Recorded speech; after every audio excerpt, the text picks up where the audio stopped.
देखिए कि कल अगर आपसे कोई कहे कि हमारे दिमाग में कुछ हिस्से होते हैं और दिमाग में वो हिस्से कितने बड़े हैं, इससे ये पता लगाया जा सकता है कि आपकी स्ट्रेंथ और वीकनेस क्या है। तो हैरान मत होइएगा, वो एक कॉन्सेप्ट की बात कर रहे हैं, फेनोलॉजी, जो कि 18वीं शताब्दी में बहुत ज़्यादा चलता था।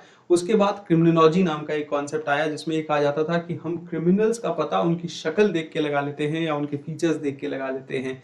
तो 18वीं शताब्दी में यह थ्योरी आज तो एग्जिस्ट नहीं करती है, साइंस इस बात को नहीं मानती है, डिस्क्रेडिट हो गई थी ये थ्योरी। लेकिन हम बात करेंगे इस कॉन्सेप्ट के बारे में कि फेनोलॉजी क्या थी और किस तरीके से ये जो आपको आपके सामने इमेज दिख रही है, डिफरेंट जो हिस्से दिख रहे हैं दिमाग के, कि किस तरीके से जो है इसे स्ट्रक्चर वाइज कर दिया गया है। और ये डिपेंड करता है कि दिमाग का कौन सा हिस्सा कितना बड़ा है, और इससे आपके बारे में पता लगाया जा सकता है कि आपकी जो स्ट्रेंथ एंड वीकनेस क्या है, आपकी पर्सनैलिटी क्या है।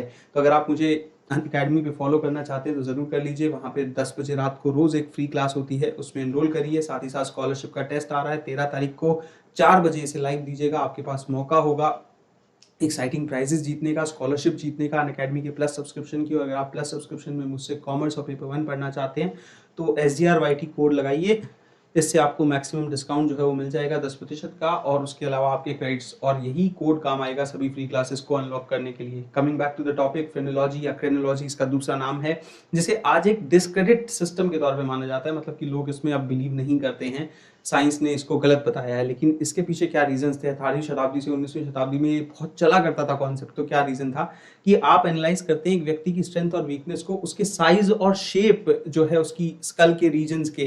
तो स्कल के जो हिस्से हैं उसकी साइज और शेप क्या है, इस बात से पता लगा लिया जाता था कि आपकी स्ट्रेंथ और वीकनेस क्या होगी। तो एक वियनिस फिजियोलॉजिस्ट थे, फ्रांस जोसेफ गैल, उन्होंने इन्वेंटेड किया था इसको जो है बेसिकली 18वीं शताब्दी में फेनोलॉजी को।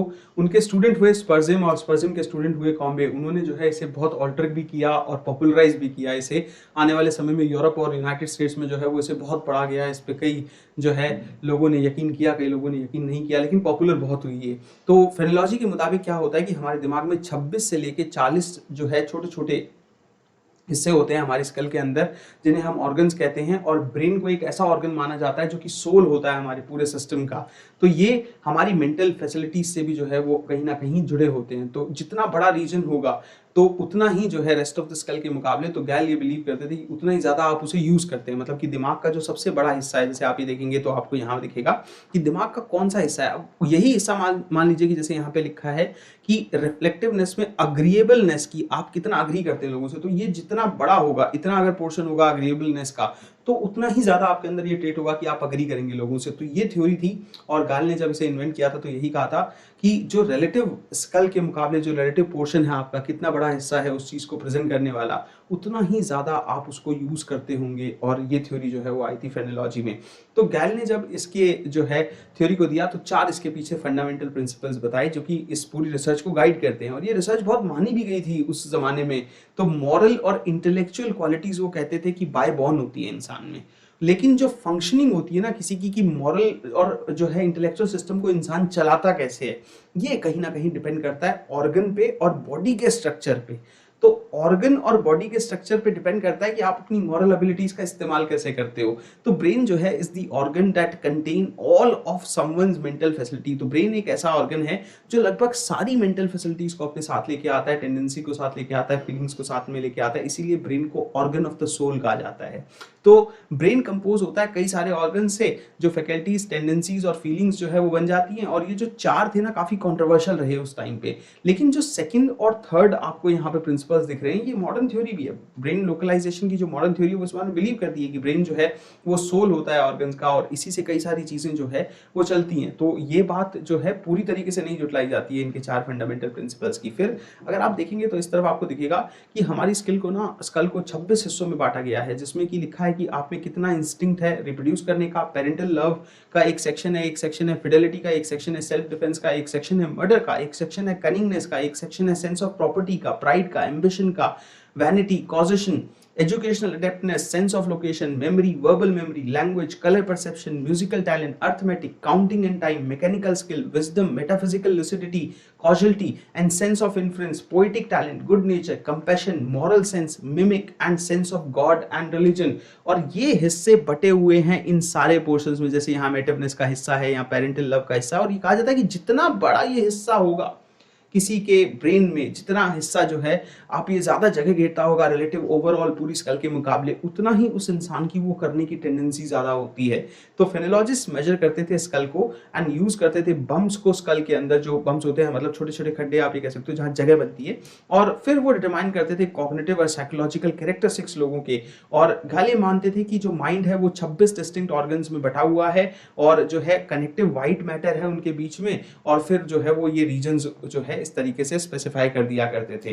तो फेनोलॉजी ना कहीं इसके बाद जो आई क्रिमिनोलॉजी, उसका भी एक स्तर बनी, क्योंकि क्रिमिनोलॉजिस्ट आपको पता है कि वो ज्यादातर ऐसी स्टडीज करते हैं जहाँ पे वो लोगों के कैरेक्टरिस्टिक्स देख के पता लगा लेते हैं कि लोग किस नेचर के हैं। और ऑफन क्रिमिनोलॉजीज क्रिमिनल्स पे की जाती थी ये देखने के लिए कि भाई जो क्रिमिनल्स होते हैं ना उनकी स्पेसिफिक किस्म की जॉ होती है, अलग तरह के फेस होते हैं, अलग तरह के कैरेक्टरिस्टिक्स वो शो करते हैं। तो बहुत हद तक दुनिया ने क्रिमिनोलॉजी में भी माना है। तो फेनोलॉजी ना सबसे अर्लीस्ट बायोलॉजिकल थ्योरीज थी क्राइम की, और ये फाउंडेशन तैयार करती थी बायोलॉजिकल स्कूल ऑफ क्रिमिनोलॉजी का, कि देखिए कि गुड वाइफ होगी तो वो इस तरीके की नजर आएगी, गॉसिप मॉन्गर होगी तो वो इस तरीके की नजर आएगी, और अगर वीक स्पिरिटेड एक इंसान होगा तो वो इस तरीके का नजर आएगा, क्रिमिनल इंसान एक इस तरीके का नजर आएगा, क्विक टेम्पर वाला जो जल्दी गुस्सा हो जाता है तो वो इस तरीके का नजर आएगा, और रिस्पेक्टेबल कोई होगा तो वो इस तरीके का नजर आएगा। ये ओवरऑल इसका स्ट्रक्चर होगा। एंड कई बार हम भी अपनी सोच लोगों के दिखने से बना लेते हैं, तो हम पूरे अछूते नहीं हैं, फ्रेनोलॉजी से कहें या फिर जो है ओवरऑल क्रिमिनोलॉजी से कहें, तो ये हमारे अंदर भी कहीं ना कहीं चीजें भरी होती है, हम भी लोगों को जज तो करते हैं इन चीजों पे। अब ये थ्योरी क्या हुआ कि डिस्क्रेडिट हो गई पूरे तरीके से,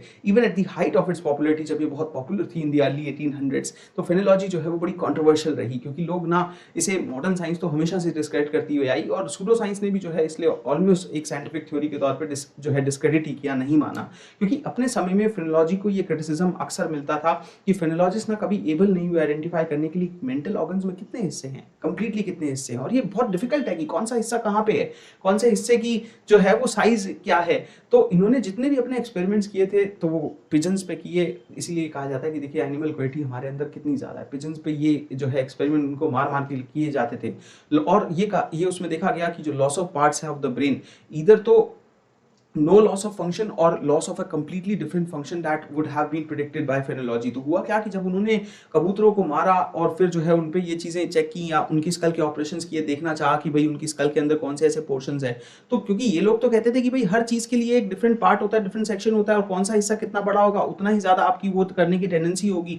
तो जब ये एक्सपेरिमेंट पिजन्स पे किए गए तो ये देखा गया कि लॉस ऑफ पार्ट्स, की भाई इसमें से कोई अगर लॉस हो गया पार्ट या जो है अगर हटा दिया गया, फिर भी वो ट्रेड कर रहे हैं जो उन्होंने समझा था। या फेनोलॉजी ने कहा था कि ये हिस्सा इस चीज के लिए है, ये हिस्सा असर्टिवनेस के लिए, ये हिस्सा पेरेंटल लव के लिए, ये हिस्सा इसके लिए। तो इवन ये भी देखा गया बाद में कि फेनोलॉजी ने जो प्रेडिक्ट किया था वो पोर्शन तो उस फंक्शन का काम करता ही नहीं है, तो इसलिए उनके पास ऐसा कोई सबूत नहीं था इसको प्रूव करने के लिए। और फिर एक क्रिटिक भी आता है गैल के ओरिजिनल डेटा पे, वो आर्ग्यू करते हैं कि गैल जो है वो ऑफन अनेबल हुए कि डायरेक्ट एविडेंस नहीं बता पाए कि साइज ऑफ ऑर्गन क्या होता है, कितने हिस्से होते हैं ब्रेन में, क्या पोर्शन है उसका, इससे कोई फंडामेंटल फर्क पड़ रहा है, कौन सी ऐसी स्टडीज है जो वो क्योट करेंगे।